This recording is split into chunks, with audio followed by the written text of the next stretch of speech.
kita of course bila anak neurodivergent ni, anak special needs kan, bila kita hantar anak untuk first day tu, I think that day I tak drive balik rumah pun. I macam just hover around in case kan cikgu dia call, tak boleh nak manage ke, ataupun yalah SOS kan.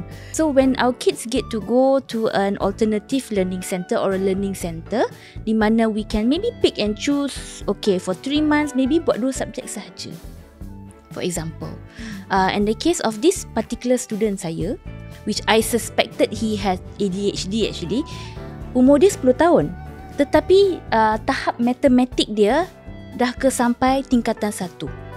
Sometimes there is a certain amount of pressure atau certain amount of requirements. Yep. Sekolah tu akan kata, oh minimum subjek kita 7. Yeah. You have to take 7. Walhal, you can actually take 5 IGCSE subjects. You know, that's okay. And then dengan kelulusan dan kelayakan dari 5 mata pelajaran IGCSE, boleh pergi ke college. Boleh pergi ke, boleh pergi ke IPT selepas tamat sekolah menengah, for example. We need to be very aware kebolehan anak kami sama ada when we go into homeschool environment. In spite of all those benefit we talk about, then the responsibility for the family is make sure you ada tambahkan lain dari dalam homeschool setting kan. Or pilih the right homeschool lah. Hello, selamat sejahtera dan selamat datang ke episod 38 Kita Family Podcast. Di sini kami akan membincangkan perihal berkaitan dengan makna serta kepentingan hidup bermasyarakat, menghargai keunikan serta kepelbagaian sesama kita dan meraihkan masyarakat yang berbilang agama, kaum, kepercayaan, rupa dan juga keupayaan. Kita menghargai hidup secara inklusif yang mengambil kira keperluan segenap lapisan masyarakat, terutama bagi mereka yang kurang atau berkelainan upaya. Pada hari ini, kami akan membincangkan satu topik yang memang menjadi request ataupun permintaan daripada penonton di social media kami. Ini adalah topik berkenaan homeschooling ataupun pembelajaran secara alternatif yang tidak dilakukan di sekolah yang biasa tetapi dikenal sebagai homeschooling juga. Okay. Apakah homeschooling itu? Actually, homeschooling is where parents teach their children at home, di rumah, dan tidak menghantar anak mereka ke sekolah harian ataupun sekolah biasa atau sekolah yang mempunyai struktur yang khas di mana keluarga mereka akan duduk dan memberi pengajaran di rumah dan juga memberi satu pendidikan yang khusus. Pada hari ini, untuk mengupas topik yang amat besar ini, kami ada koram yang penuh. Yeay! Kerana ini topik yang sangat susah ya. Dan bersama kami dari Kota Kinabalu Sabah adalah Didi. Hai, Assalamualaikum. Selamat sejahtera. Dan di studio di kanan saya adalah Nori. Assalamualaikum. Desiree telah kembali. Hai. Hai, salam sejahtera. Dan di paling hujung adalah kakak SK. Apa khabar? Okay, so pada hari ini kami akan mula dengan menghargai perjalanan pendidikan bersama dengan Didi dan 2 anak neurodiverse Didi dan mendengar her very, very interesting educational story. Over to you, Didi. Okay. Thank you, Anit. Okay, anak-anak saya bermula di sekolah kebangsaan SK SK kedua-duanya. Mereka belajar di sekolah kebangsaan dalam aliran perdana sehingga darjah 2 untuk adik dan darjah 4 untuk kakak lah. Dan kemudian apabila mereka sudah pada tahap darjah 2 dan darjah 4 tu, we kind of like face a stumbling block tau. Sebab I did so much untuk make sure that they can cope in the mainstream, right? Make sure that they are regulated, they are okay social wise, and dia punya interaction dengan kawan-kawan, dengan guru-guru, to the extent that every morning I actually went to school dan pergi bersenam dengan anak saya di sekolah supaya dia regulated lah, dengan harapan dia boleh lebih fokus. You just imagine, saya berlari di padang, keliling padang dengan anak saya. Saya juga membawa occupational therapist yang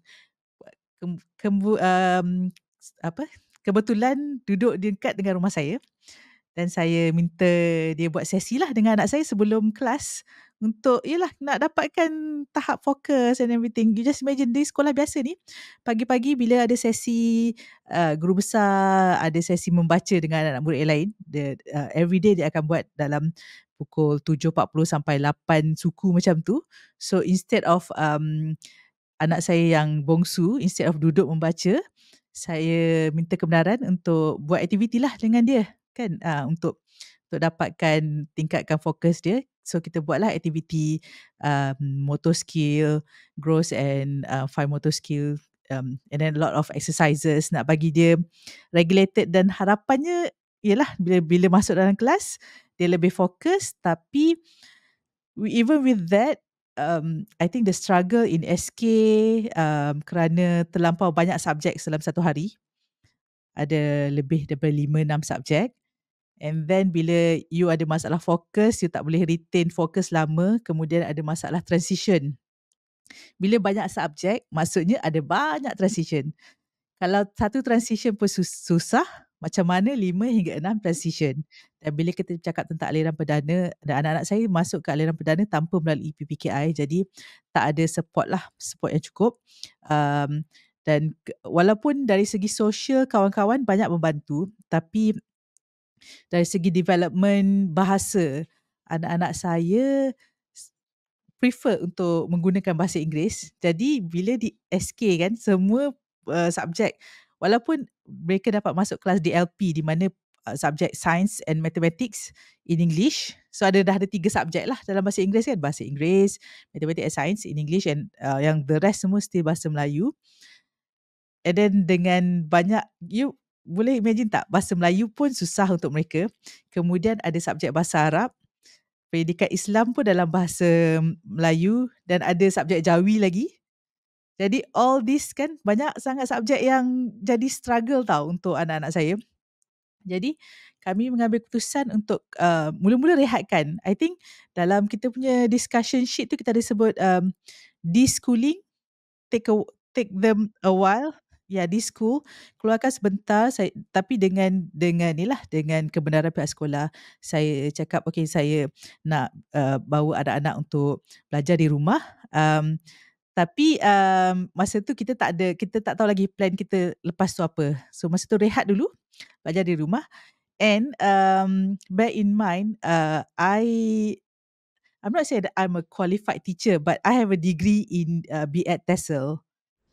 So tadi kita sebut tadi ikhtisas kan, kelayakan tu ada. Yes, so walaupun saya tidak pernah lepas graduate, saya tidak pernah bekerja sebagai seorang guru, tapi kelayakan saya adalah guru bahasa Inggeris. Jadi kita cuba di rumah dengan beberapa subjek, dan lepas tu rasa macam susah lah. Even kalau kita dengar pengalaman guru-guru pun, ramai guru-guru yang akan cakap paling susah adalah untuk mengajar anak sendiri. Ini guru-guru yang memang mengajar kan, yang mengajar di sekolah. Agreed. Jadi kami pun mula mencari center-center yang kita panggil learning centers. Sebab ada orang tak gemar dengan penggunaan homeschool program ni. Sebab kalau kata homeschool, ramai yang kata macam homeschool ni di rumah lah, home lah. Kalau di center dia bukan homeschool, tapi learning centers dia advertise dia punya service as homeschool program lah. Homeschool program di mana kita punya sasaran ialah untuk anak nanti apabila berumur 16-17 nanti akan buat IGCSE lah.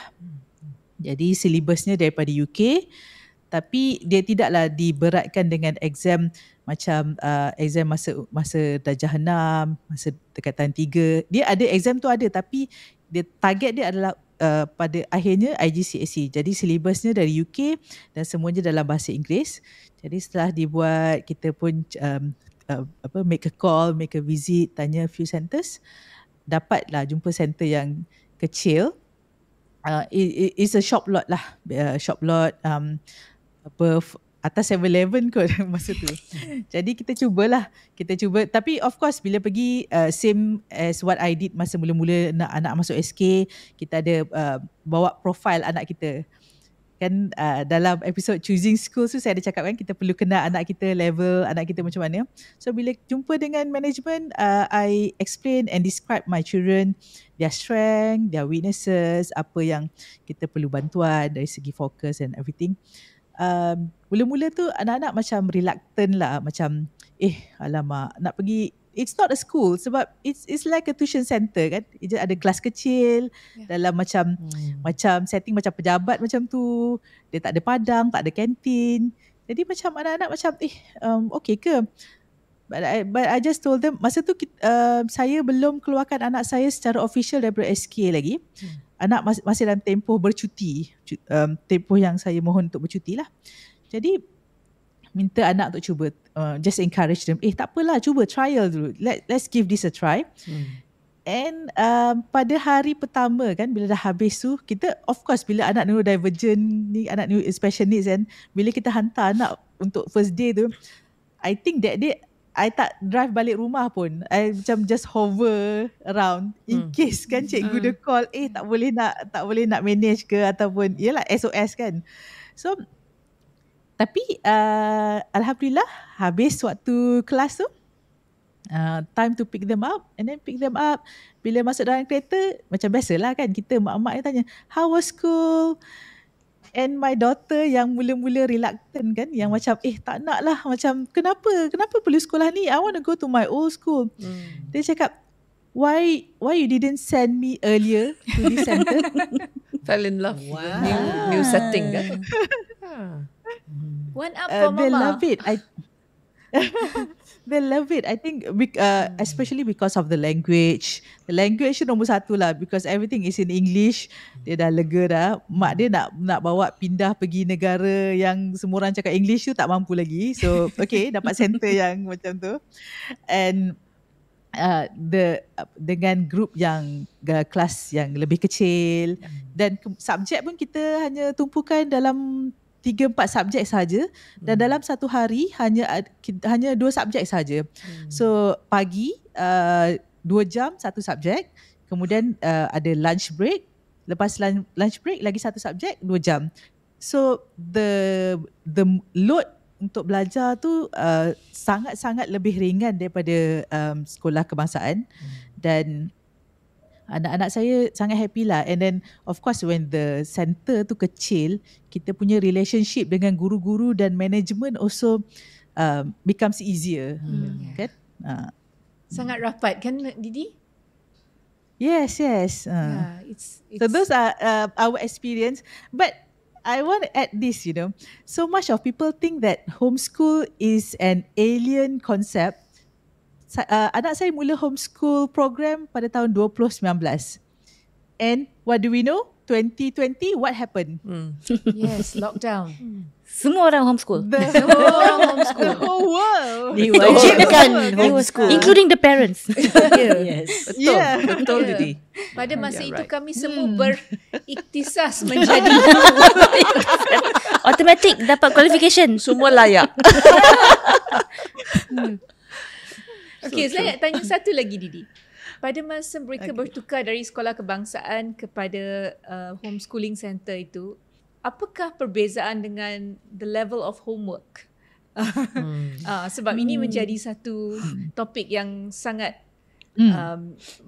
membimbangkan ibu bapa pada hari ini. Okay, sebab dia 2 subjek je satu hari dan kemudian satu subjek tu 2 jam kan. Jadi mereka dapat habiskan kerja di sekolah, jarang-jarang ada homework. So memang lebih fokus lah belajar, tak banyak yang dibawa balik di rumah. Sebab tempoh tu panjang, nak bandingkan dengan SK satu subjek tempoh masa lebih pendek dan lebih banyak subjek dalam satu hari kan. Okay, so that's a good sign. Less homework. Okay. Yeah, so and not for everybody, yeah. I think some parents want that to see that their kids some parents are working. judge the teacher by how much homework they give the children.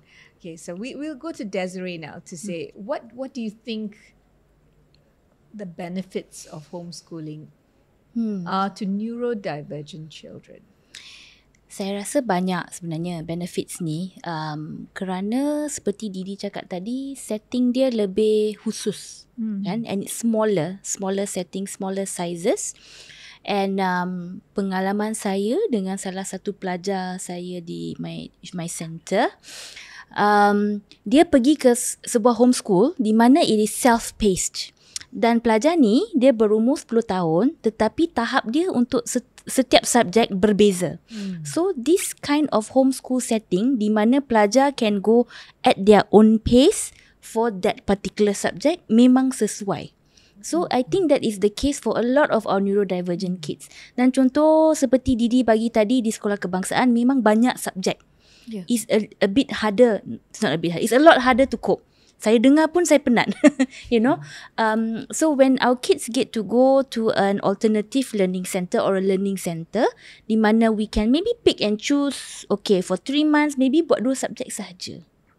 For example. And the case of this particular student saya, which I suspected he had ADHD actually, umur dia 10 tahun. Tetapi tahap matematik dia dah ke sampai tingkatan 1. English slightly lower dan BM memang tak boleh. At that point, he couldn't cope with BM. So, what the parents did, fokus kepada yang his strengths terlebih dahulu dan kemudian baru introduce subjek yang lebih susah untuk dia, dan parents tersebut pun sanggup untuk pelajar ni walaupun masa tu dah masuk 13 tahun tapi dia buat BM start from standard 2. Sebab nak naikkan taraf from where he's at. So I think dari segi mengikut tahap pembelajaran berdasarkan subjek, depending on the homeschooling center of course, memang ini sangat sesuai. And like Didi said tadi, the groups are smaller lah. So these are some of the benefits I see. So Nuri, what would you think would be the benefits of homeschooling which are not limited to the learning itself, but the other benefits? A lot. Banyak sebenarnya kalau kita nak fikirkan manfaat. Okay, kalau kita melihat kepada anak-anak yang neurodivergent, permasalahan atau cabaran-cabaran yang setiap seorang menghadapi, of course bergantung kepada diagnosis dengan karakteristik anak kita sendirilah. Kita kena tengok secara individu. So every individual, keperluan dia akan dapat diambil kira in a better way. So sebagai contoh, siapa yang memerlukan terapi ni kita boleh macam kita boleh pastikan kalau katalah diperlukan tiap-tiap hari, then kita boleh pastikan dalam jadual seharian dia boleh dimasukkan juga. So it'll be integrated. Okay. Now, katalah ada anak yang maybe the socialization part is harder. So obviously in a smaller setting, that would be easier, and then we can manage those kind of things. There's also things like the child's pace is one of those yang memang antara yang sangat-sangat penting. Okay. So for example, I just want to repeat balik macam Didi's point. So katalah kita buat homeschooling menggunakan kurikulum tertentu, kita memang ada objektif dan matlamat untuk mereka yang mampu dan boleh. So sebagai contoh, katalah anak yang boleh sebenarnya boleh mengambil pelajaran mata pelajaran yang very academic and things like that, tetapi memerlukan bantuan tambahan atau for example that kind of transition, all that, we still know that for example dia boleh mengambil beberapa mata pelajaran tertentu untuk katalah IGCSE, kalau kita rujuk balik kepada the curriculum that Didi referred to, curriculum British curriculum, right? You if you go to a sekolah swasta, international school, mungkin ada support untuk different learners, tapi sometimes there is a certain amount of pressure atau certain amount of requirements. Sekolah tu akan kata, oh minimum subjek kita 7. You have to take 7. Walhal you can actually take 5 IGCSE subjects. That's okay.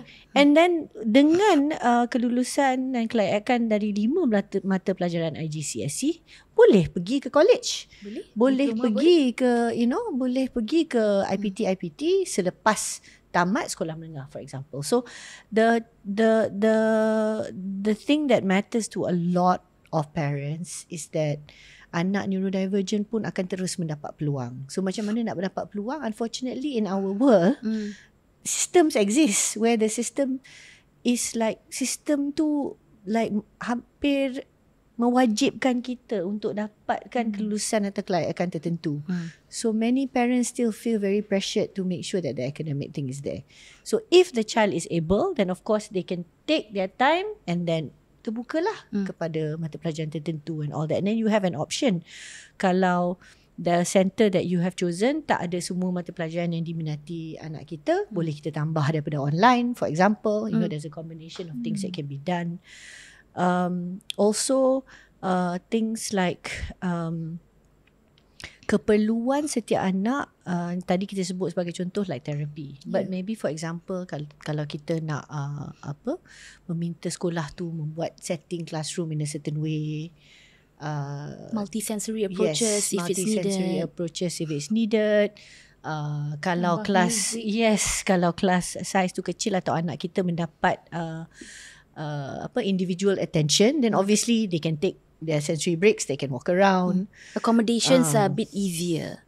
And also there are certain places where you can even choose the timing. So maybe kalau memerlukan a lot of the parental involvement and support, tak adalah macam kalau kita tahu kita pergi sekolah kebangsaan, like school starts at 7:20 or 7:30.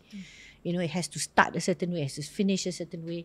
And then sometimes akan ada, bagi a lot of families, and this is not necessarily just for neurodivergence, but kita ada priority masing-masing apa yang perlu. So kalau kita memerlukan like for me now, I do say that we probably kalau kita dah ada ilmu ni, kalau sejak awal maybe we would have spent more time on social emotional learning, for example. Right?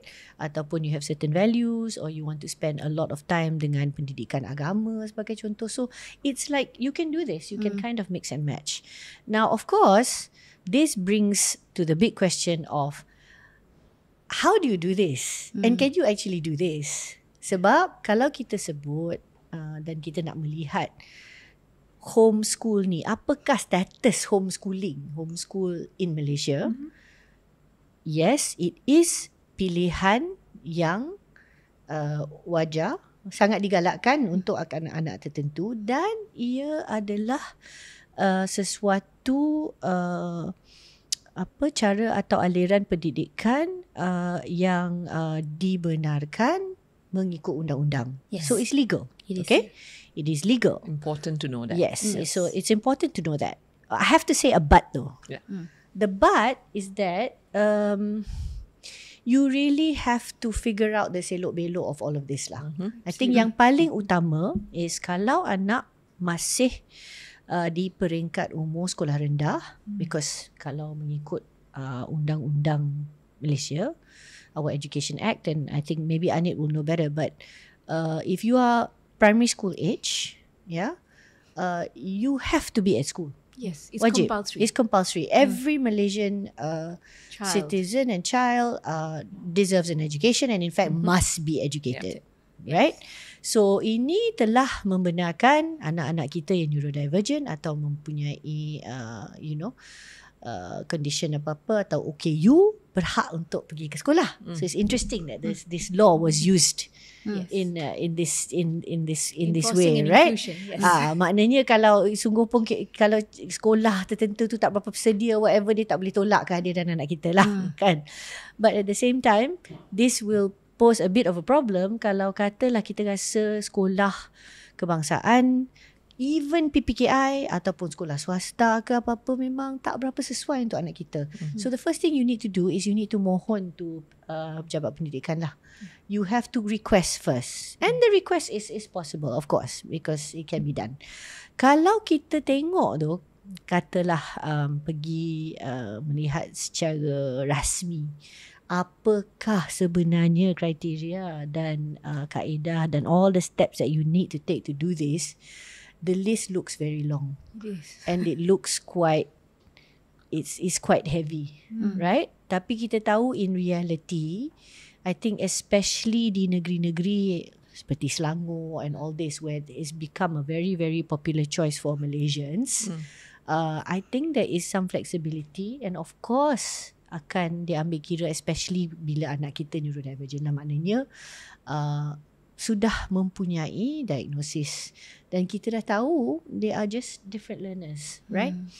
So you have to do all these things to get to the point of getting that benefit lah. Dan maknanya anak kita boleh menerima pendidikan yang lebih sesuai, yang lebih fleksibel bagi dia. You know, people say things like the parent and child relationship is stronger. Kita juga tahu untuk anak neurodivergent, ibu bapa yang mendapat what should I say?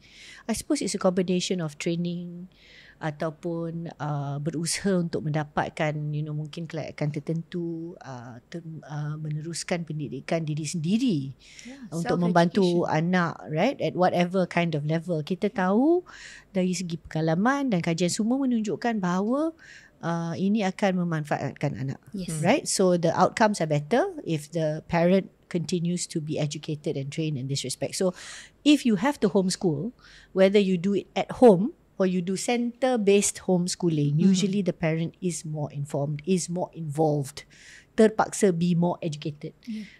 So mak bapak bila dalam ni, so ini semua antara manfaat juga pada anak dan kepada keluarga lah. Sebab tidak dibenarkan melepas tangan, kan? Yes. Tak boleh. And in fact, secara rasmi, kalau kita tengok apakah antara perkara-perkara yang diperlukan bila kita buat permohonan untuk homeschooling ni, if you are really going to do this homeschooling at home, that's why tadi kita macam joking over the word ikhtisas, sebab dia akan minta untuk melihat sama ada either one of the parents mempunyai kelayakan untuk mengajar anak sendiri. So it's almost like, okay, if you're not a teacher, you didn't get a particular degree, or anything like that, sepatutnya tak boleh. Right now, Didi ada TESOL. But what I'm saying is the reality is we have heard different things. Yes. Secara reality of the experience of homeschoolers in Malaysia, a lot of things happen. But I think this is also why the centers are very popular.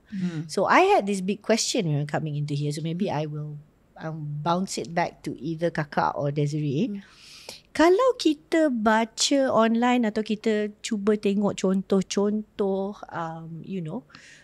homeschooling center and all this, I was looking at it going, bunyi macam sekolah swasta. Apakah perbezaan homeschool center ni dengan sekolah-sekolah swasta yang lain? Like, what is the difference actually? And what makes a center a homeschooling center? Adakah atas dia menggunakan nama sahaja ke? And I'm kind of wondering that one a little bit. I got some of my answers, but I would like to, I think it would help kalau kita boleh mendengar. Desiree maybe? Or Kakak, I don't know which one of you. Actually, that is the question of homeschooling ni. It isn't so well defined, and there are so many versions. Okay. I think if you look at the history of homeschooling, sebenarnya home tu di rumah. And kalau dalam sejarah lah, memang dalam keadaan kalau ibu bapa tak ada di dalam bandar ke di kawasan yang ada sekolah yang sudah organised, Sedia ada. yang sedia ada, it is actually the parent who school the child at home. Yeah. So ada banyak all the different forms of school homeschooling. We are just fortunate in Malaysia. There is a frame of reference somehow, I think, to protect the children, especially in primary school. Yeah. So with all these different schools, I think I will just respond instinctively as a parent. We have to ask similar questions. Buat masa kami select the school. Okay. Yeah. So proses PI tu menjadi private investigator for your children. Like Nori Yes. says, kalau kami nak sekolah Investigate, alternatif, Yes. sebenarnya Yeah. the burden of responsibility memang akan meningkat. Yeah. Okay. Kami we need to know how to ask the question. Yep.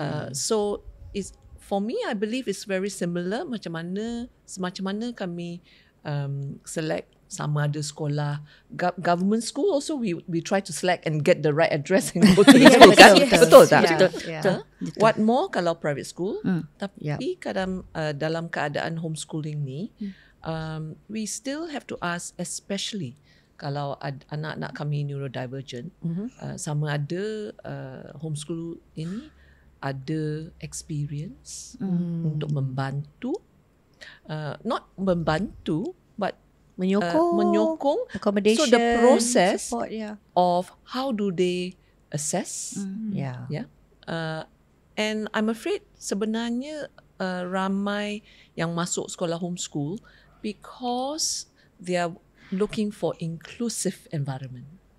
I think that is one of the choices yang ibu bapa, because in the formal system memang, as we know, susah untuk masukkan anak-anak neurodiverse kami dalam inclusive environment. So Yes. when our children don't do well in mainstream, Yep. as a parent kami cubalah carikan jalan yang alternative tu. But yeah, that is a big point to note, yeah. Yeah. Tanggungjawab bagi ibu bapa meningkat in all aspects. Yes. Betul. From Exactly. day to day, but also even before you start this journey. Correct. It's a lot more than just pergi ke sekolah daftar. Yeah. Kita dah tahu nak pergi sekolah mana and then bayar yuran and all that, right? Betul. There's many steps. That's right. right. Yeah. So sama Okay. ada, so again in the selection tu, bertanyalah macam mana kadang-kadang how do they instruct, yeah? As we know, Okay. kalau neurodivergent, typically not just by direct instruction saja. Betul. We need a lot of, they may do better with visual schedule, kan? And Multiple sensory they may approach. need more sensorial sensory. type of learning. Kalau anak-anak ada dyslexia, we know sensorial learning is part of the support. You have to have resources and materials also. Betul. Yeah. So all this, we still need to evaluate. Okay. So you're answering my question from the perspective of what makes a center or a school suitable and boleh dianggap sebagai homeschool is through our own evaluation. Desiree, can you also share a bit more technically on how would we know, right, the Yeah. difference, and is And why there is it not a private school? Why Yeah. is it not just a sekolah swasta? Yes. Why is it suddenly using this terminology homeschool ni? Basically, to put it simply, lesen dia berlainan. It's Okay. different Curriculum licensing. dia. The licensing that you hold That's as true. a business entity Okay. in a private school and a homeschooling center, requirements are different. Okay. So katakan saya nak mulakan my own private school. I need to go to pejabat pendidikan daerah. Mereka akan bagi borang with all the requirements. Likewise, homeschooling juga sama. Perlu dapatkan lesen untuk beroperasi. So you Okay. can't just wake up tomorrow and say, hey, I want to open a homeschool and tada, it's there. Right. No, you have to comply with all the requirements. But what I can say as one of the biggest differences is, of course, the checklist and the level of compliance. Sekiranya sekolah swasta, there is more involved, because as sekolah swasta, you run exams, you need to have qualified teachers. Every teacher who teaches a class needs to be qualified. Every teacher needs a permit mengajar. And then physical space. And physical so many space, things, right? bomba requirements in terms of safety, Kementerian Kesihatan will come and inspect. Okay. Likewise for homeschooling, you still have similar inspections but not as stringent. And to my knowledge, and this is sejak, I don't know, 13 tahun dahulu when I was applying for my tuition center license, saya tertengok juga kriteria for homeschooling. The qualifications of the cikgu is not so strictly vetted by the pejabat pendidikan. So basically, simply put, you don't need to have a qualification in maths to teach education. maths, Yeah. for example. You don't need a teaching certificate to teach. But there is a minimum requirement of berapa orang cikgu yang mesti ada permit mengajar yang sah. So the So DN janji you So meet it's not the minimum requirement. Okay, but it's not 100% every single cikgu. Exactly. And you know, this also goes back, I know we say the qualifications penting and all that, but for our neurodivergent children, I always believe the niat and the intention pun mesti ada. Right? The passion. Because when we are talking about homeschooling our neurodivergent kids, it's not just the curriculum, tetapi teknik mengajar. So, Right? so actually sebenarnya as much as homeschool, we spoke about the benefit tadi kan, slower pace, smaller class, all these are very supportive for our learners. Tetapi we have to also be cautious, sama ada the other than learning. We spoke about the social emotional. We spoke about what about OT support. As we know, these may not, as we know, it's not even readily available in typical school, kan? There's shortfall. So we need to be very aware kebolehan anak kami sama ada when we go into homeschool environment. In spite of all those benefit we talk about, then the responsibility for the family is make sure you ada tambahkan lain dari dalam homeschool setting, kan? Or pilih the right homeschool lah. That's right. Just because kita dah sebut manfaat seperti flexibility dan kebolehan untuk buat our own structure and all that, tak semestinya tempat yang kita pilih tu akan Be the right fit. Be the right fit, ataupun dia nak memudahkan kita untuk buat benda-benda tu, right? You still have to do a lot of that, probably extra that research and investigating. Okay, before we go for the break, I just want to ask a quick question, and it's the same question to all of you. Do you think in a homeschool, social issues like bullying and name calling and are reduced? Well, what's your view? We start with Didi. Well, it did happen to my eldest daughter because dia bila classroom tu lagi kecil, budak-budak tak ramai, so bila someone said bad using bad words, dia tak boleh lari tau. Kalau imagine kalau kelas tu 40 orang, you dekat the other corner of the class, you tak dengar. Tapi bila kelas tu ada like less than 10 orang, you cannot help it. You just macam, and then being neurodivergent kan, dia macam some words are just a trigger to them tau. Macam they know that you are not supposed to use bad words, and then they got triggered and rasa macam kan dia punya sense of justice kan, sense of what is right, what is wrong. Dia tak faham like kawan-kawan lain ni yang meningkat remaja ni dengan still try and error, suka-suka nak cuba guna all these words, rasa dah besar kan. So of course she got very disturbed, and then she told the teacher, and then bila cikgu tegur, of course kena balik lah dekat anak kita, sebab macam you reported on me kan. So it still happened, and then teacher pun alhamdulillah, in our case the teacher explain to the other kids lah, say that okay, what you did was wrong and why Afia couldn't take it, and try not to do it lah. And susah tau sebab you know these kids bila dia pergi sekolah, dia pergi pergi homeschool center, their social group is very small. Even the whole kalau combine dengan kelas-kelas lain pun tak ramai. Ada mungkin 50 orang pun susah nak, walaupun campur-campur dengan kelas-kelas lain kan, sebab waktu break they mingle kan, they got to see other kids from other classes. So the development tu memang ada affected sikit lah, I might say. And then the way sekolah nak impose disiplin pun dia tak macam sekolah biasa. Susah sikit nak ni kan. And then because it's not private school, tapi sebab when we talk about paid service kan, and then when each student to come with like yelah berapa percent of the income of to the center kan, so those are very delicate things that we had to face lah.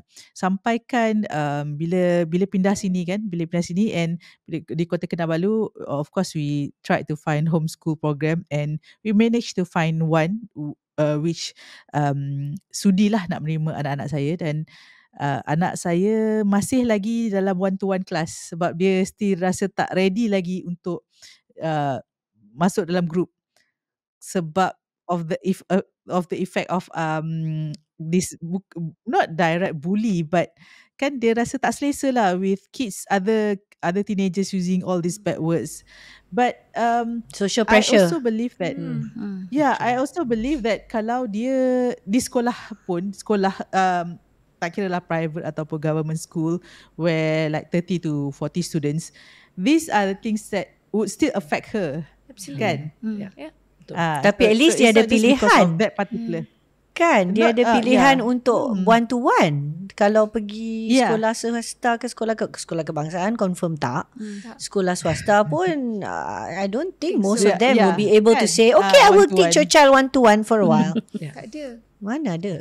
So betul lah tadi macam kita perlu ambil extra attention and mengambil bahagian dengan lebih, where okay, I have to separate between dia punya keperluan akademik dengan keperluan social emotional development, dia punya social skills, dia nak berkawan, so it has to be separated. Kalau macam kita dulu kan, kita masa kita kecil kita pergi sekolah, kat situlah kita belajar berkawan, kat situlah kita belajar all these academic subjects. So I have to not just pick and then like mix and match, shop around. Macam dulu homeschool program dekat KL ada art subject juga. That one not for untuk exam, but like within a week ada satu slot untuk art so that the kids can release their stress and everything. But sampai sini kita just ambil core subjects je, science, maths and English. So my daughter yang adik memang sangat minat arts. So what I did, I carilah art class lain. And then art class sebab adik dia suka berkawan, and dapat pula art class untuk special needs in groups. So tak kisahlah. So it's really like macam mix and match and knowing our children what they need lah. So macam it doesn't have to be one place. Kalau sekolah kan dari pagi sampai petang, okay, you experience everything in school.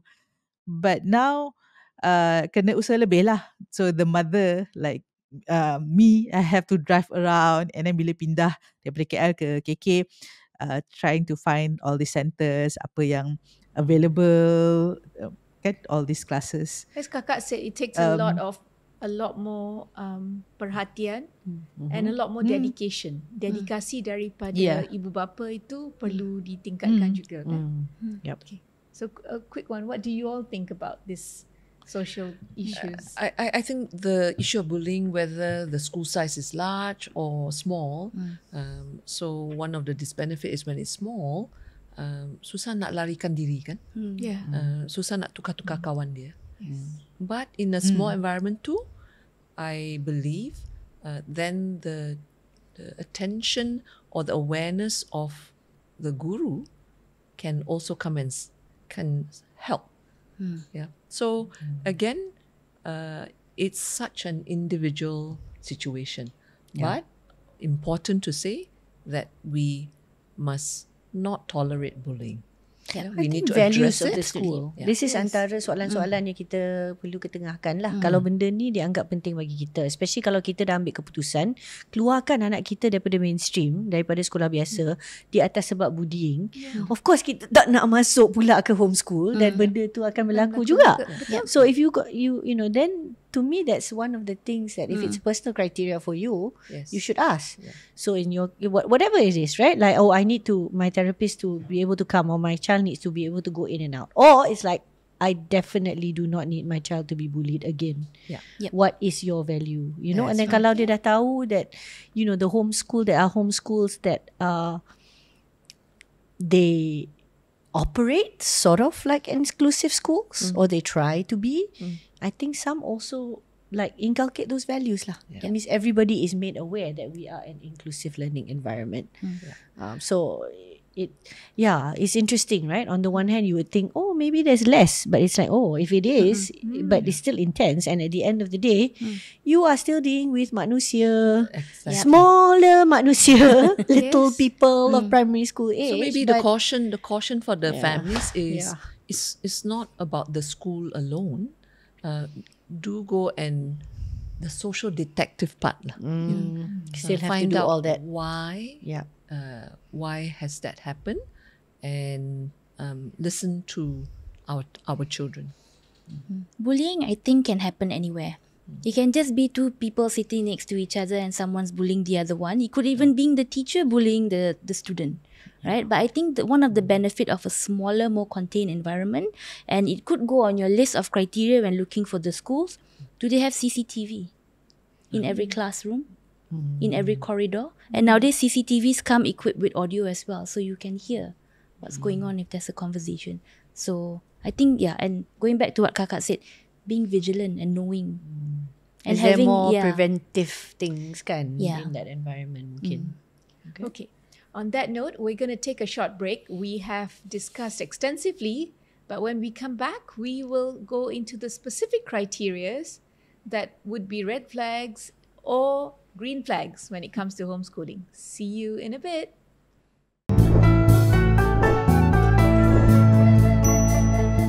Selamat kembali ke episod 38 Kita Family Podcast. Dalam episod ini, kami sedang membincangkan tentang homeschooling. Dan in this homeschooling environment, we started at the break to say we will be discussing the red flags and the green flags, the do's and the don'ts. So let's start with Kakak to say, what would you advise parents to look out for? One thing that came to my mind is whilst we prepare to go to homeschool, ada kala mungkin we want to come back into the public school system or the private school system. Yeah. So in that, we do need to be aware, do what is formally and legally available. Yeah. Don't close all your Don't close all the doors, because then we can make correct choices. And if we make a mistake, let's allow ourselves and our children to come back into an environment where they can learn. Yeah, and one of it that we were talking about is to ensure that our children has, especially in primary school, because it's compulsory, is registered to go to school. Yes. Right? And as we know, our learners may be delayed in their learning. So we can apply to Ministry of Education to get an exemption or an extension on their age band. I believe it's up to 3 years. where they can apply to MOE. It's a proses penangguhan. Maknanya, Oh, deferred entry. That's right. Yes, tak payah masuk standard 1 pada umur 7, right? Yeah. You can go older. Yep. Okay. So maybe Didi can, Didi, yeah. can share her Yep. experience. Cok. Before you jump to Didi, I actually wanted to hear more about the red flag, green flag thing. What to look out for apart from just, be prepared, keep your options open. Can you answer what Anik asked? Yeah, what else do you look out for? Yeah, what do you look out for? What would be especially like, this is not a good place, and this sounds worth trying. Yeah. So as usual for me, I think speaking to parents who have gone to the school, right, would give you some indication whether the school methodology, for one, or their approach works. Yeah.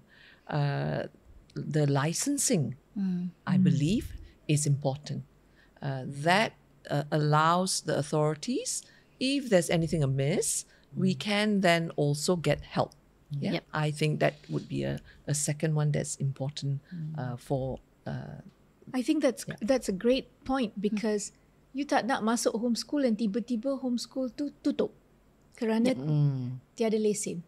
But can I just interject there? Sometimes in the process of applying for lesen ni, ambil masa yang sangat panjang. And this is not me supporting that in any way. I'm just saying this is a challenge for all private institutions of education.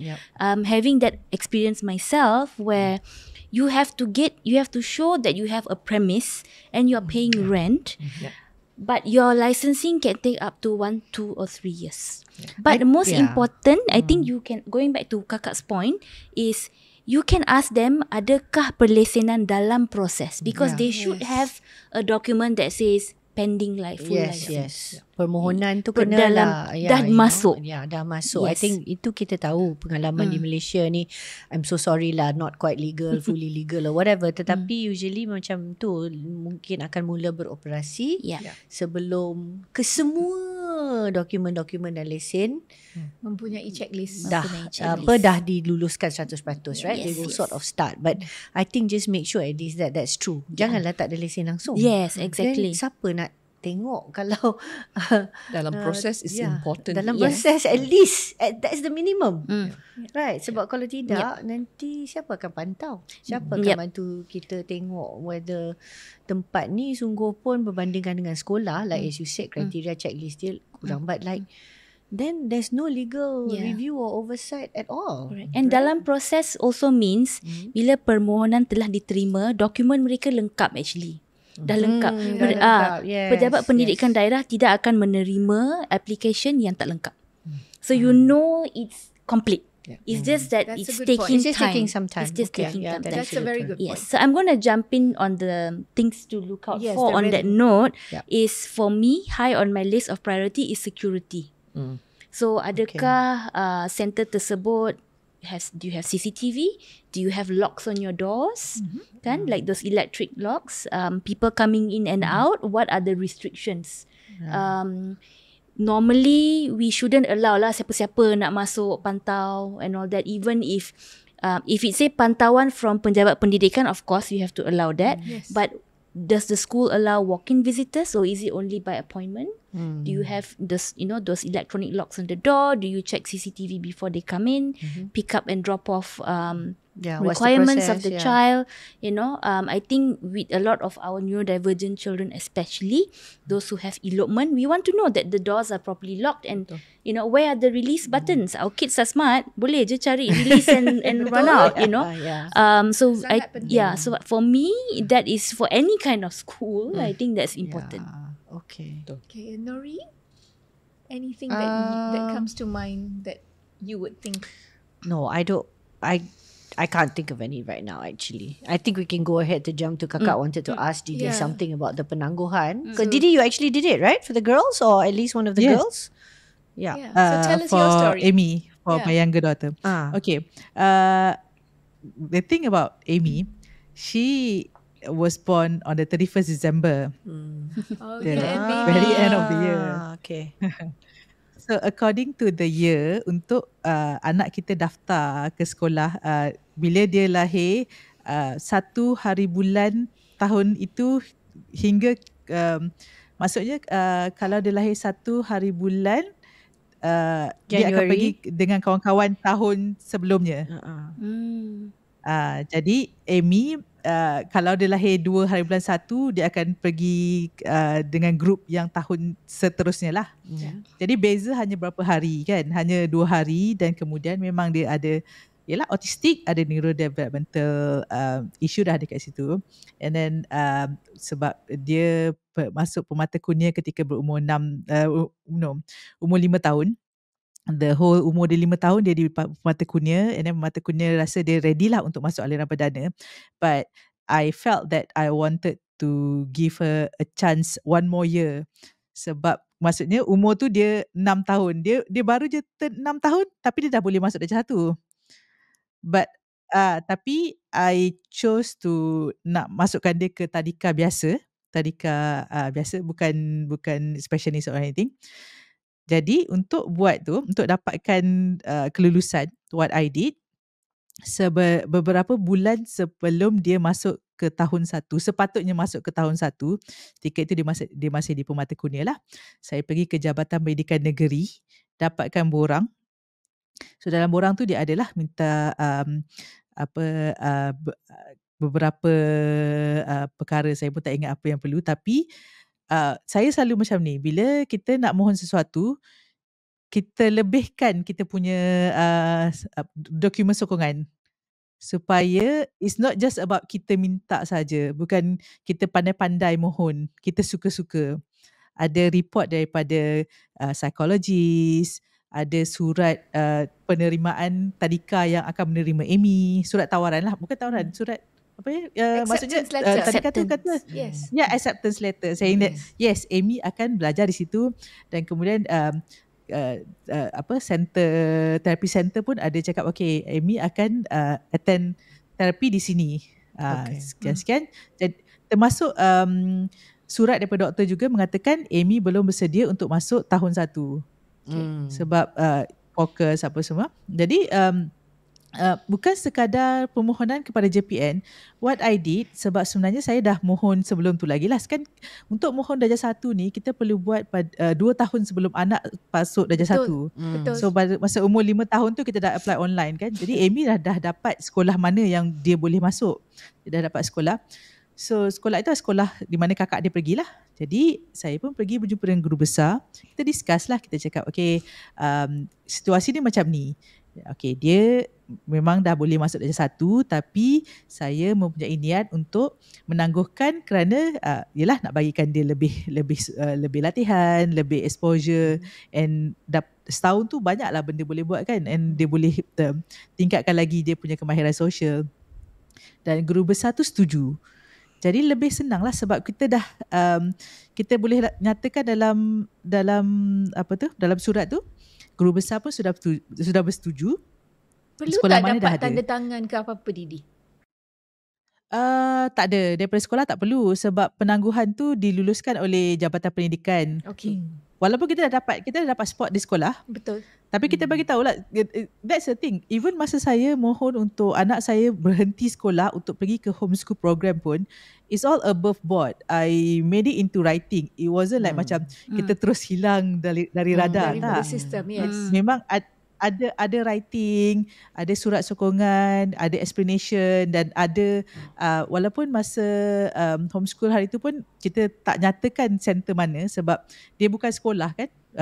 Tapi after a while the school call and bagi tahu PPD nak nama pusat tu, center yang anak saya pergi. Siapa yang call Didi? Sorry? PPD. Sekolah. Sekolah yang call. Counselor sekolah yang call. Atas arahan so, PPD. Maksudnya dia, sebab dia nak track kan anak-anak ni bila tak pergi sekolah ke mana. Where are they? Okay. Dia tak ada kata macam berhenti-berhentilah, dan like kita pun dah cuci tangan, tak kisah dengan budak-budak ni. No, it was like that. So penangguhan ni bila kita apply, walaupun kelulusan penangguhan tu saya terima selepas dah mula sekolah. Maksudnya dah bulan 3 atau bulan 4 baru saya dapat surat daripada Jabatan Pendidikan Negeri mengatakan dapat kelulusan. So it's again start dululah. Permohonan start dulu. Yes. Yes. Tapi memang PPD dan sekolah cakap memang procedure dia macam tu. You dah apply kira confirm dapat lah, macam tu lah dia kata macam tu. Just go. Jadi kita pun dah maklumkan pada sekolah. Tapi bila dia nak masuk darjah 1 kan, bila dah habis tadika setahun tu, so okay lah, we come back, kita pun dah bagi tahu PPD, okay, saya dah apply 3 tahun lepas. Jadi saya nak spot yang sama lah, sekolah yang sama kan. Sekolah tak ada masalah. PPD pun tengok sebab memang kita pilih sekolah yang kurang murid lah. Dia tidak sesesak sekolah lain. So of course part of choosing school apa semua kan. So memang sekolah tu yang okay lah. And then bila masuk ke sekolah, it was funny sebab yang marah kerani sekolah. Kerani kata dia patut masuk darjah 2. So sebab memang ikut rules, dia kena ikut umur lah. Tapi saya pun cakap lah, hello, saya dah apply sampai ke JPN, everything ada dokumen semua kan. So sebenarnya benda-benda ni memang tidak straightforward. You need a lot of communication. You kena tentukan lah sekolah mana. Bukan JPN semata. JPN pergi, PPD pergi, discuss dengan pihak sekolah untuk secure spots untuk tahun berikutnya. Be So, prepared. Yes. It's a long Banyak process. bersabar. And Didi, can I just ask, was that a manual process or was it an online process? The Penangguhan manual. I had to go In to person. JPN. Okay. In person. Tapi tak ada perlu jumpa pegawai mana-mana, hanya dapatkan borang, isi borang dan submit. Dengan Di dokumen JPN. sokongan, so kena combine semua Dengan tu. dokumen.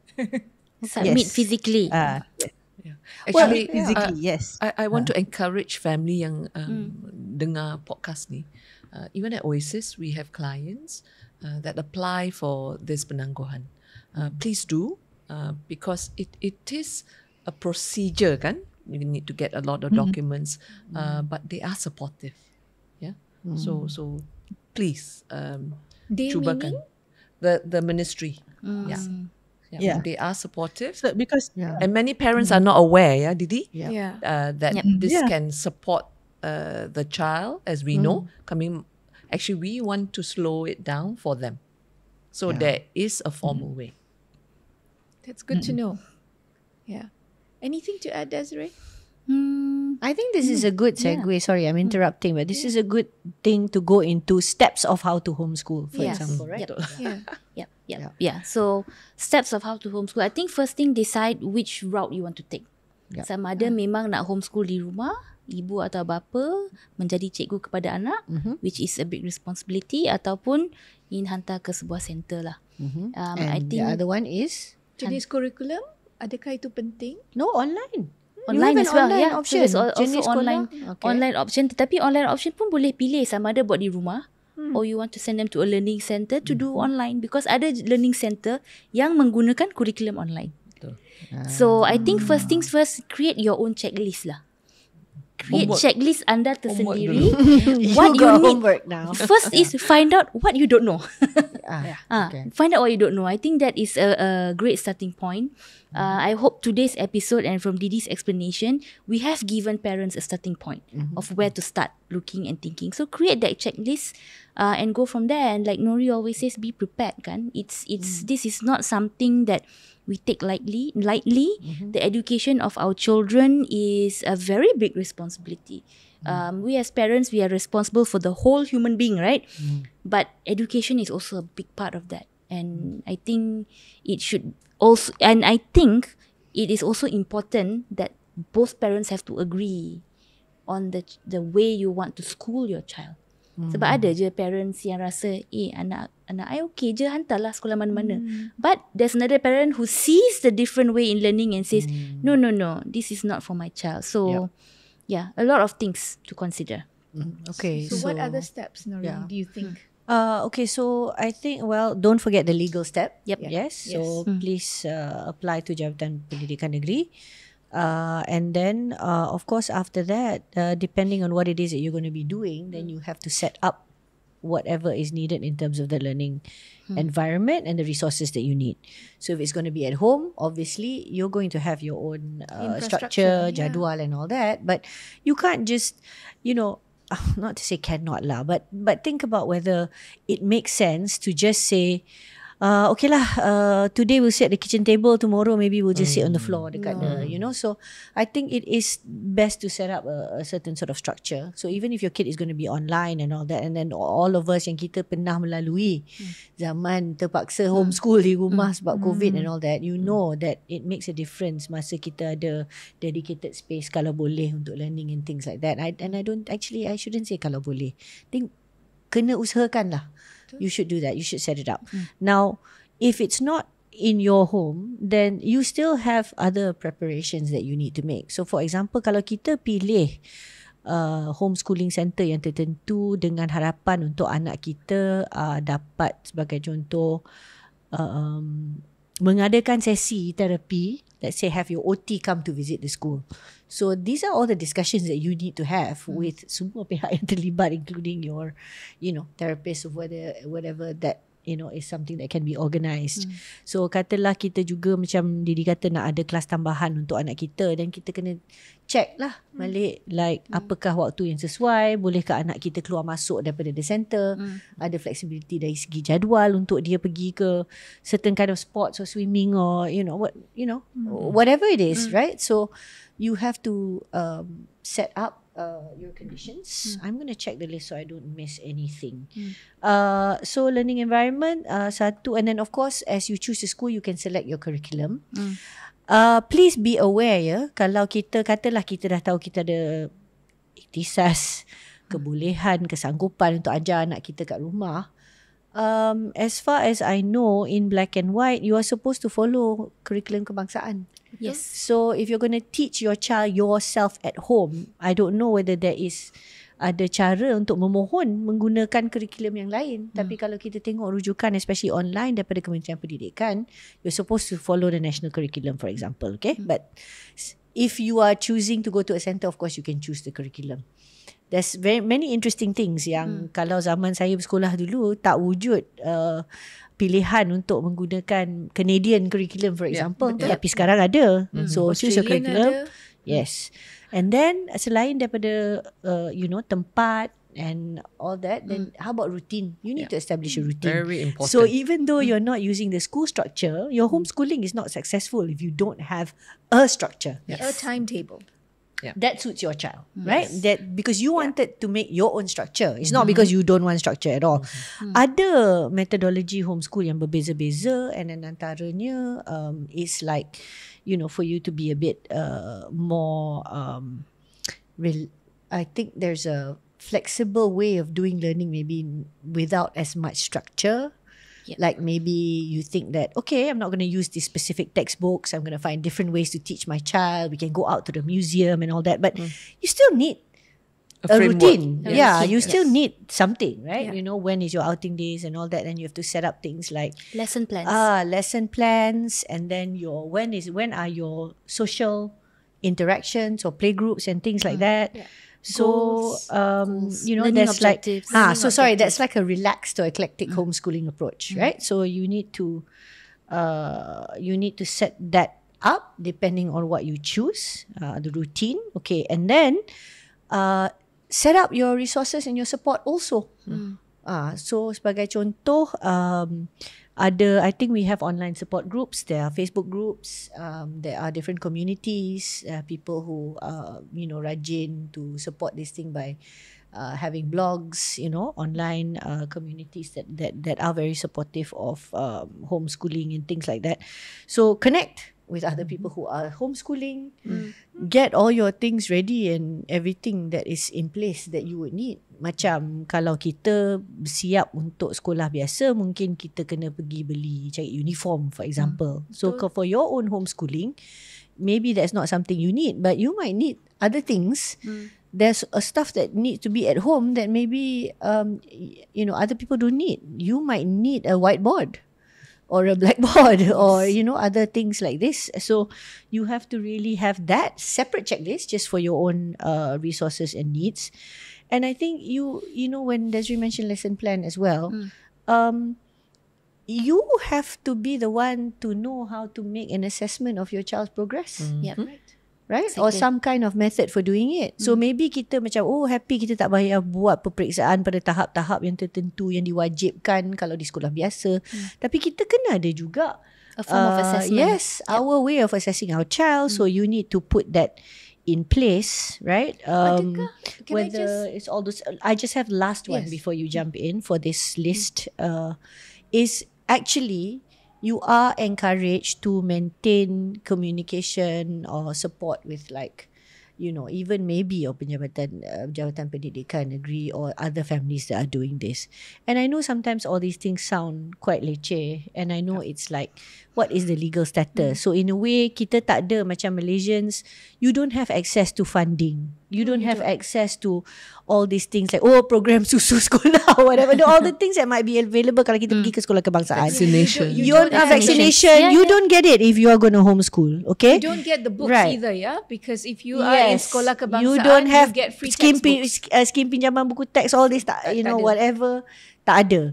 So you have to set up all these things for yourself. Ada modal yang perlu dikeluarkan untuk make up for all these things. So hidden costs, right? Yes. But it doesn't mean that you should putuskan your relationship with the authorities and things like that. Just like how some of the other ladies have mentioned, sometimes you are doing things which sound very leceh, but it's to keep your options open. Yeah. Right? All this pendaftaran, penangguhan, meminta kebenaran ini dan itu, berkomunikasi dengan pihak-pihak tertentu, all this is to keep options open for your child.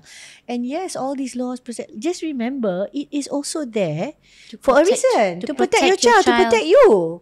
Right? So, we do encourage that as much as possible, follow lah. Okay, Malaysians, please, while there is all this flexibility, di mana yang tak perlu ambil shortcut ke apa, janganlah ambil shortcut. Ikutlah, cara yang betul. Ada orang yang, look, kita tahu dari segi pengalaman, tak ada buat permohonan untuk pergi buat homeschooling or whatever. Dia orang just pindah tukar-tukar, they're just hoping that nobody comes and checks or whatever, and you might be lucky, but if you're not, then you're gonna, it's gonna land yourself in so much difficulty. And that be prepared. I always say that because kita tak tahu, ini kita membantu untuk memberitahu dan berkongsi akan senario-senario yang mungkin berlaku atau yang perlu. Tapi akan ada benda-benda yang kita tak duga pun, dan benda tu akan terjadi. So, you just have to be ready. I'm so sorry. Please ask me what you wanted to ask. I just wanted to finish my list of how to. I also wanted to say that when you are in either sekolah swasta or sekolah kerajaan or sekolah international, you have a lot of opportunity to join competitions which will promote the skill sets and extracurricular activities, Lego competitions, robotics, pendedahan lah, swimming competitions, but basically, even if you are homeschooled, you still can do this, but it takes an extra effort on behalf of the parent.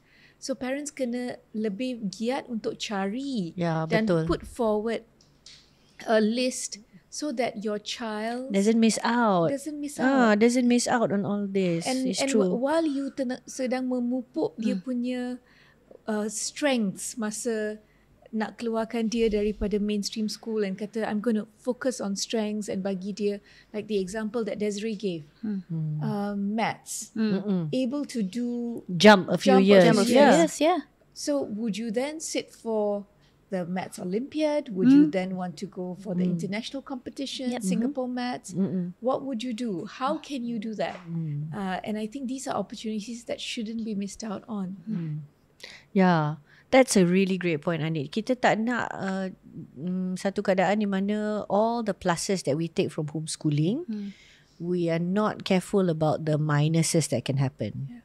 So there are some minuses, There are some minuses like, you have to make extra effort for things like, the social part of your child's experiences and exposure, friendships and all that. There's either going to be less or there's not going to be any kalau dekat rumah. And then like ni opportunity untuk co-curriculum, opportunity untuk pendedahan melalui pertandingan ataupun apa-apa pengalaman di luar sekolah yang sebenarnya dianjurkan ataupun or at least sekolah will organise lah for all those things. You have to find a way to do it. And also again, back to that very important bit, which is a bit frustrating. Sometimes you think, I dah bayar duit, I'm already getting help support. But it's true, you have to worry a little bit about accreditation and quality. You know, you have to, what is the quality? And by the way, that includes the quality of your own teaching. Your own coordination of your child's schooling, everything that you want to do. So you have to figure out sanggup ke tidak lah. I think, of course, homeschooling, very popular, and it can be very, very beneficial and rewarding for your child. Some kids really, really need it, but parents, you really got to be ready. Yeah. And then if you drop or whatever halfway, what if you are the one that gets MC? There's no substitute teacher. So dalam ini semuanya, let's not isolate ourselves. I believe that's why maybe now in Malaysia we see the more organised centre of homeschooling.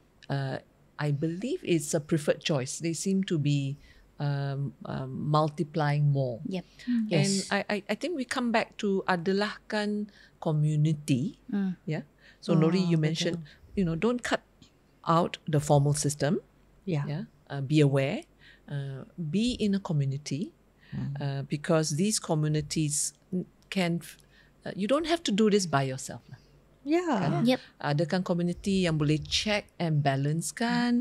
The socialization is always on one of the top discussion topic dalam homeschooling sebenarnya. Yes, kan? always there. That's always a big and concern.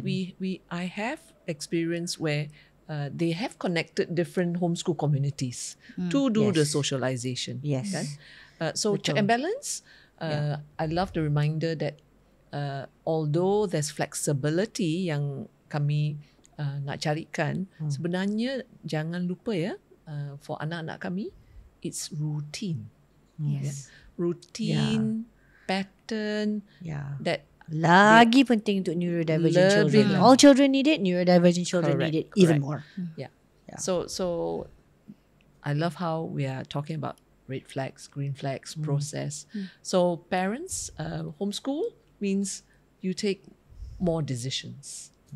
Kaka, at this point, I think it's been a burning question with me. I think because I put my child through a mainstream school, and I know that to get accommodations, educational psychology assessment was important. So in the context of homeschooling, how would you place that? Yeah, I think I'll answer that in respect of when we get an assessment, formal assessment. What is the purpose of the assessment? Professionally, bila ada assessment, the professionals who can use that is to use that to detail out what support is needed. So dalam homeschool or any school, actually, my concern is whether the teachers or the educators or any professional support staff is trained To know what to do with the report. know what to do with the report. Yes.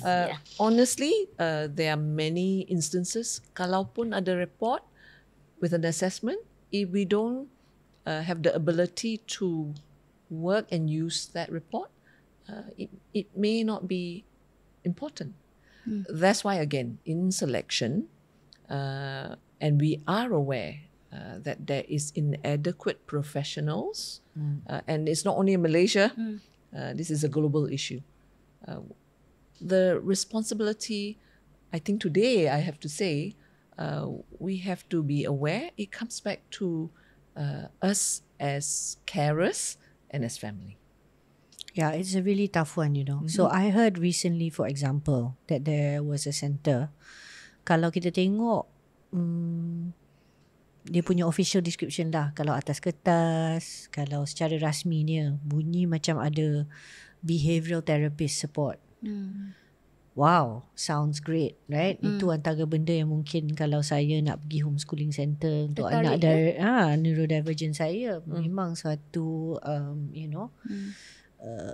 perkhidmatan yang ingin saya lihat. Then I just heard this story recently. I found out the behavioral therapist was somebody who wasn't really a qualified behavioral therapist. They just received some, it was like some basic training. I think at one point the school did have a psychologist, but then the psychologist left. Dan lepas tu dia tak dapat replacement, tapi dia tak keluarkan that information daripada maklumat yang dia share pada parents bahawa sebenarnya dia ada So there's all these things which you feel it can be a lot. Yeah. Right? What you have to discover all this kind of thing. You think what people are not just going to be honest with me. They're supposed to be teachers. Like, well, they're human beings.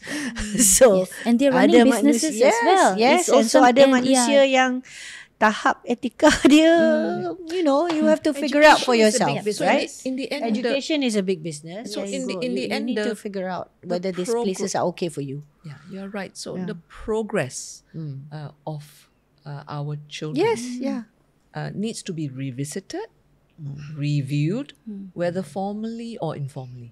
Yeah. In that way, because we do know the professional training is a lot more important for special education. Yep. But what we are seeing now is training of parents, training of educators. That's increasing. Yeah, and also again, like what Desiree was saying, if you have somebody who has passion, who has a big heart, dah memang ada pengalaman banyak dengan anak-anak neurodivergent sebagai contoh. Dan kita dengar daripada parents yang lain, anak dia memang suka dengan cikgu ni, cikgu, right? In inverted commas. If that is going really well, then I don't care if that person had a bachelor's in education. Yeah. Right? But you still must be aware, because as the parent, you have to take the tanggungjawab for your child progressing or not. And actually that's why kalau you kenalkan your school and the people who operate the school, many actually will take initiative to go and upskill themselves. Yes. Yep. Actually. Yep. So Didi, what would be your take-home message to anyone out there after your experience? Because compared to all of us, you are a treasure trove. You did it. Yes, you did it. Doing it. And still doing it. Yeah. What would be your advice to anyone considering something like homeschooling? Okay, the thing about homeschooling, because you are going to choose what program you want your kids to study, kan? You always gonna think ahead, like 4 or 5 years ahead of time. Just imagine my daughter is only 15, tapi kita dah tengok dah university, nak masuk college, apa requirement, apa subjek setiap ni. Sebab selalunya kalau anak kita sekolah biasa, dia pergilah masuk SPM, lepas SPM tengok result, baru kita decide kan, apa course yang you layak, apa course yang you boleh apply. Tapi bila you nak buat homeschooling, sebab kita nak dia bukan macam sekolah kan, and then subjek kita ambil pun bukan semua subjek, kita tak ambil 5-6 subjek, kita ambil minimal. In my case, sebab my children dia tak boleh cope banyak sangat subjek, so we work backwards, look at dia punya interest, apakah courses yang available di mana, college mana, apa requirement subjek yang diperlukan, nak masuk diploma subjek apa, berapa subjek dan subjek apa yang perlu. Kalau nak ambil degree, nak foundation berapa subjek apa subjek yang mandatory, apa subjek yang boleh tambahkan kredit dia. So it's memang kena backwards lah. So it takes a lot of homework, a lot of thinking ahead. And also bila kita tanya centers tu kan, selalu you kena tanya center bila exam macam mana, because usually dia tak buat checkpoint yang umur 12 tahun tu. Tak. Kalau homeschool program, they would just focus untuk O level kan. Bukan, not even O level kan, IGCSE. Jadi kita tanya dia, okay, bila sampai masa untuk sit for the exam, anak-anak ni akan ambil exam di mana. So usually kalau macam center-center yang kecil di KL, they would say tumpang certain international school lah. Registered centers. Betul. Kan, registered center. Independent candidate kan, private candidate. And then interestingly, the center that my children are attending in Kota Kinabalu, they are at exam center themselves. Oh, fantastic. So it's a big thing. Yeah, it's a big deal. Although Yeah. Convenient. Yeah, it's a big Yeah. deal. It's the familiarity. Yes, especially for neurodivergent child. Exactly, Tak yes. payah pergi ambil exam dalam sesuatu yang dia tak kenal, tak yang Yeah. tak ada control, tak Yes. tahu. So you did thinking about it. So you did that checking, yeah, Didi, before. Yeah. And then of course bila kita pilih homeschool program, anak kita sebab of course homeschool ni most of the centers are open for all children kan. Dia inclusive setting. Ada yang terima, ada yang tak terima neurodivergent kids. But when we to send our neurodivergent kids into inclusive setting, we have to be very open. Our communication memang perlu lebih daripada kalau anak kita typical. We have to, macam saya cakap lah, mula-mula bagi tahu profile, and then kalau bila the teachers come with not complaints lah, like macam feedback kan, kita tak boleh lah macam takkan itu pun tak boleh handle, takkan lah itu pun bagi tahu parent. No, we keep it as like macam okay, this is a discussion, how we move forward from this, how we want to avoid the same problem happening, or it's also a way of like getting to know anak kita. Macam cikgu tanya kenapa dia macam ni, and then we said in the last previous center dia pun macam ni, ataupun kita explain lah, probably because of this. So kita tak boleh sensitif macam I hantar anak belajar dengan you handle lah macam mana pun. Tak boleh tak boleh. The collaboration tu sangat penting lah. That's the key. More important than ni. No, it's true. Like anak saya sekolah pun, antara budaya dengan falsafah sekolah, and sekolah is very very open about it. They'll say in partnership. Everything is in partnership because they know it's better when school and parents work together for the kids' education, kan? So you want to look for places like that also lah. Especially kalau neurodivergent, then it's like is wajib lah. Yeah, it's almost wajib, I think. Yeah. I did want to say that when it comes to diploma, kalau warga negara Malaysia, kalau mereka tidak buat subjek bahasa di tahap secondary school ke tahap IGCSE, mereka perlu membuat subjek itu di tahap diploma. Itu menjadi wajib. So those are things that you need to look out for. Or you have to be a private candidate for SPM. Yes. Also, SPM, for BM example, and sejarah is wajib for BM. certain vocations in this country as well. Yes. So I love what Didi say. The reminder is actually start with the end in mind. Yeah. Work Bila backwards. planning to work backwards, where do we have to kind of be the proxy for our children. Where do we feel is that next level of education? Diploma ke, even to degree pun. No, and vocational, we didn't even touch on that. Like, That's how right. do you even go about doing that? I'm imagining at the moment maybe the options are more online or something. It's hard, So, right? Yeah. back to all this responsibility is not mainstream. Kenalah more homework. Yes. Episode lain, Kerjakan. vocational skills. So pada hari ini kami telah mengupas topik berkenaan homeschooling, dan kami ingin menyatakan bahawa this is a proper disclaimer that we are not the experts. We don't claim to know everything. We have just shared things that we have gone through ourselves and based on a little bit of research that we have done. I'm sure there is a lot more information out there. Pergilah menyiasat sebagai ibu bapa, pergilah mendapatkan pengalaman, pengetahuan daripada sesiapa berkenaan apa yang akan fit your child the best way. And we just hope that with today's conversation we have triggered some form of interest in you developing it more, in researching it more, and kepada mereka yang tidak mempunyai option yang lain, Sekolah Kebangsaan dan PPKI masih menjadi tumpuan utama, and don't ever discount that. Yes. Any other last words? No, I think we're good. We're good? Yes. So terima kasih, and please continue to support us. We are on Spotify, we are on Instagram, we are on Facebook, and we are on YouTube. Please help us increase our reach and continue listening to us. Thank you very much from Kita Family. Bye. Bye.